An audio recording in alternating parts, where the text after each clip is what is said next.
You're such an asshole! How you kids doing? AssholeConsulting.com. Dear asshole, keep me anonymous. Video response, please. I am concerned about debt-funded government spending, but I see no end in sight to the continued printing of money and the expansion of the money supply. Please explain in terms that a non-economist can understand if this situation is sustainable or not. Does it matter if the national debt keeps growing as long as it occurs at a rate that the U.S. population can adapt to? Your premise, your thesis is correct. As long as it's not a jarring bolt of inflation, yes, more or less. Understand why hyperinflation is destructive, but what about having a rate of inflation that is manageable? And that's what we've had since it was the stagflationary days of the 70s. For example, in the Generation Z era, the price of a can of pop was 50 cents. I think you mean Generation X. Was it? Yes, it was. And those are good times. You could buy stuff with coinage. Today, the same can of pop costs $1.25, although this represents a net decrease in the value of the dollar. It hasn't depreciated faster than the U.S. could adapt to the change. What's to stop our country from printing more and more dollars and adopting ever-increasing levels of national debt and ever-increasing consumer prices? For example, if in 20 years' time a can of pop costs $5, who cares as long as their salaries increase to match the increased cost of living? And doesn't this mean that debt-funded government spending can continue forever? All right, your suspicions are all correct. To answer your question, there has been inflation, a lot of inflation. The dollar has lost almost like 98% of its value since 1901. Back in the day, a penny had function. You could buy, with a couple coppers, you could buy a drink, a loaf of bread, or something like that. Now, heck, Canada got rid of their pennies. The U.S. military doesn't use pennies because they weigh too damn much, and they're not worth hauling around. The reason the United States, though, had still become the world's economic superpower, and we still have very good standards of living, is because that inflation was spread over the course of many years, over a century.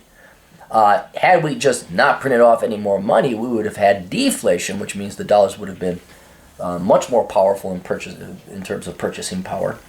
But what I've always advocated is that if the economy grows at 3%, you increase the money supply at 3%.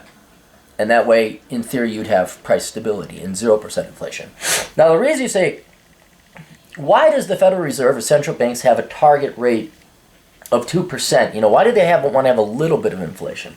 The reason for that is because they do inevitably want the debt, the government debt, to go down in real dollars, real currency, over the course of time. And then also when there's a little bit of an inflation, that prompts people to invest their money somewhere. Into the banking system, into investments, into something, and that, in theory, promotes economic growth. I'm not going to argue the principles or the morality of should the government or the central bank be in the business of trying to prompt investment. I think that should be hands-off, and if the economy tanks, it tanks. But that's why we have this modicum of inflation over the course of time. And it has eaten away. It has.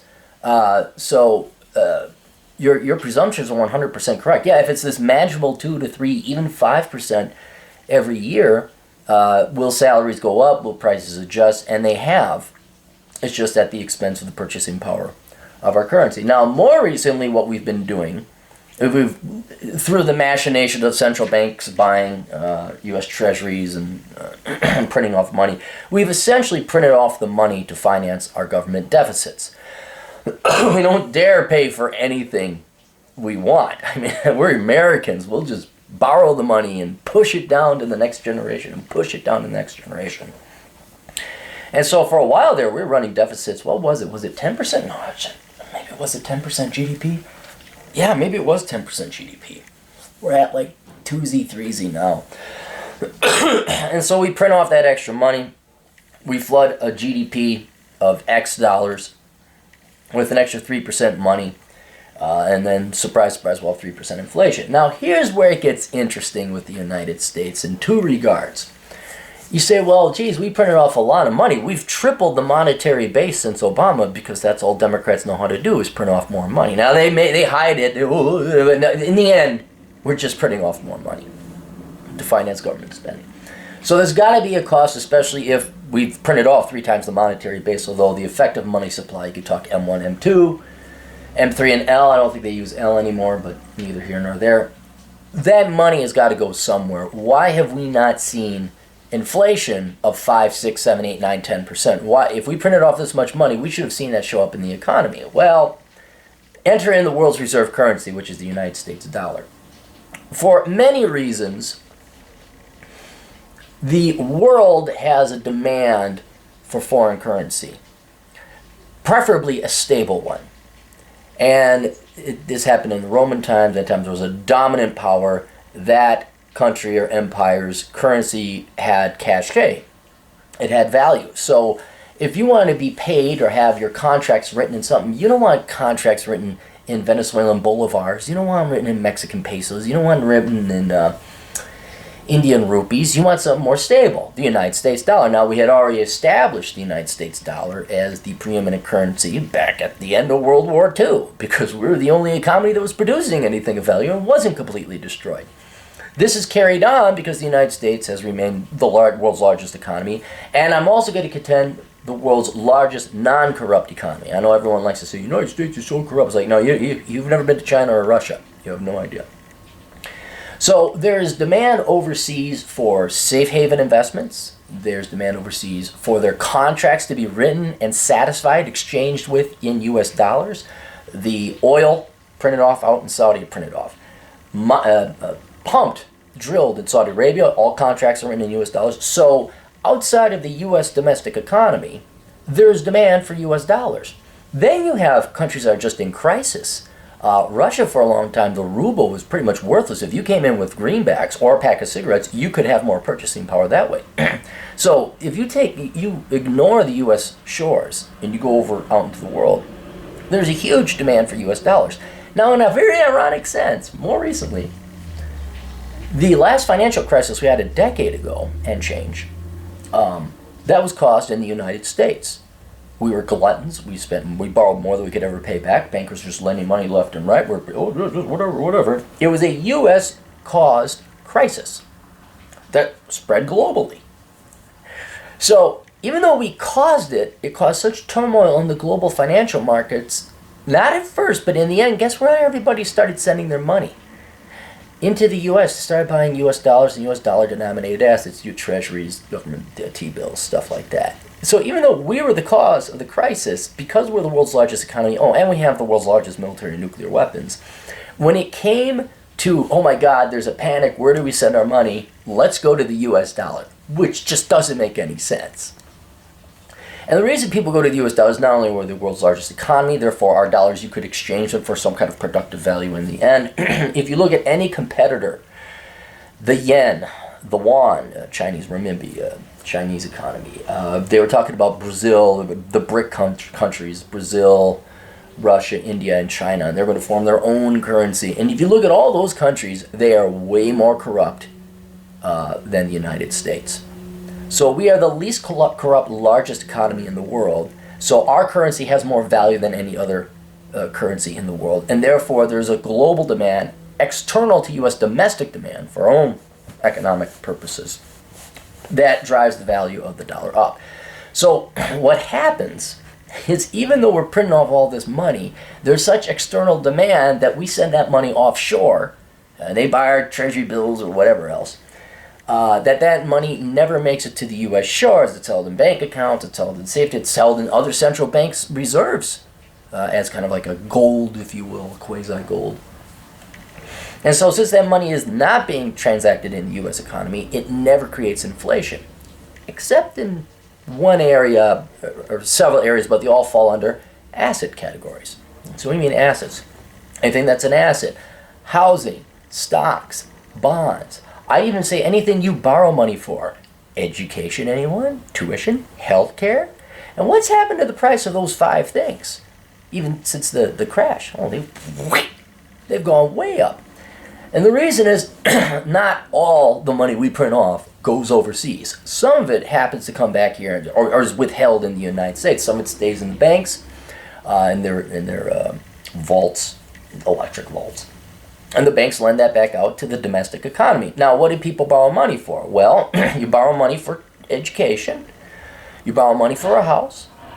You borrow money, corporations, this is an aside, but when stock prices went so low and corporations were sitting on all this cash and flooded the economy, or the interest rates were so low, corporations would borrow money at very low interest rates and buy back their stocks, they flooded an extra, I think it's up to $2 trillion now, of money that would not have been flooded into the stock market. They pay down their debts, so your bond yields go down, your dividend yields go down, your stock prices go up.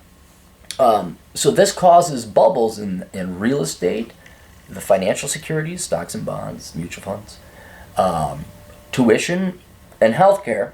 But that also has something to do with government intervention, this thing called Obamacare that you guys just could not masturbate enough to.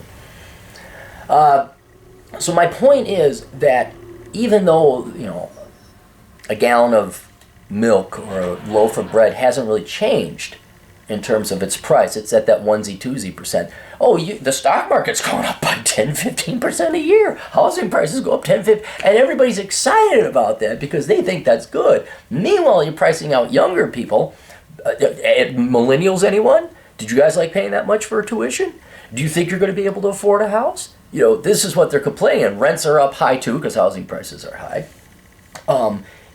That's where the real inflation has come in. That's where the real cost of just printing off more money to pay for government spending has come in. But you millennials voted for all that government spending. You voted for the government to take care of you. Now you're bitching and whining that the money that you guys had printed off has immediately now flooded and driven up the prices of things that really mattered, like housing, retirement investments, stocks and bonds and all that. Your tuition, you guys already have that. I think you guys might be acutely aware of the cost of tuition. And then healthcare, although you guys are younger. Oh, but wait, you got to pay Obamacare premiums to subsidize the old people. Me and older people who didn't take care of themselves. Good for you. You guys are brilliant. So, let me just go through your more literal questions. What's to stop a country from printing more and more dollars and adapting to ever-increasing levels of national debt and ever-increasing consumer prices? There's nothing to stop you if the world's reserve currency, or even in the case of, say, like Japan or the European Union, you have this reserve of economic production that could, what's the word I'm looking for, validate or legitimize the dollars that you're printing off. As long as your velocity doesn't go up, people don't go on spending sprees. The consequence will be asset prices going up, not your daily consumables going up, and that's what's been happening. So what's to prevent stop a country? Nothing. If you have the world's reserve currency, nothing. But you have to flood the world with so much money that people are like, we don't want any more dollars. Once foreigners are saying we don't want dollars anymore, we don't need a demand for dollars, or your economy is debunked and dethroned as the world's reserve currency by another less corrupt, more productive economy, then you're in shitberg, because all those dollars overseas are not going to be coming back to the United States because that's the only place you can really transact them. And that floods the economy with all these external foreign dollars that were never part of the domestic economy in the first place. And then they go buy and use yuan or the sterling silver or whatever the new world reserve currency is. And now you have inflation. Now you have 3 times the money supply coming back to the domestic shores of the United States, driving up everything. And then you have hyperinflation. Then you're in trouble. For instance, if in 20 years' time it can't apocalypse, who cares as long as it... Right, and so as long as this inflation on the consumer goods is manageable, that price stability in commodities, consumables, stuff like that, then, yeah, you're not going to have this jarring 40% inflation that now triggers everyone to sell assets, and you got a bubble that's popping, and everyone's liquidating, and everyone's trying to buy that drastic change in prices would have a negative effect on the economy. But if you're talking your 1Z, 2Z, 3Z% inflation, not going to happen. As long as Americans and people in general remain ignorant to asset bubbles and just printing off money, oh look, housing went up, and then they complain, why is rent so high? So yes, as long as it's eased into it, I think some saner heads knew, the Federal Reserve, they knew it's like, hey, we can't have inflation more than 2 to 3%, so we better make sure that we don't, jar the economy. But yeah, you're 100% right. As long as it's can't say that. I won't say it. I was gonna say it's like somewhere you got to ease it in first, but then it's all right. As long as it's not too much, not too quick, and not a shock. Look up economic shock, where that's usually something that triggers a recession or a collapse or a crash. All right, that's it. You guys got questions? Cappy's got answers. AssheleConsulting.com. We'll see you all later. Toodles.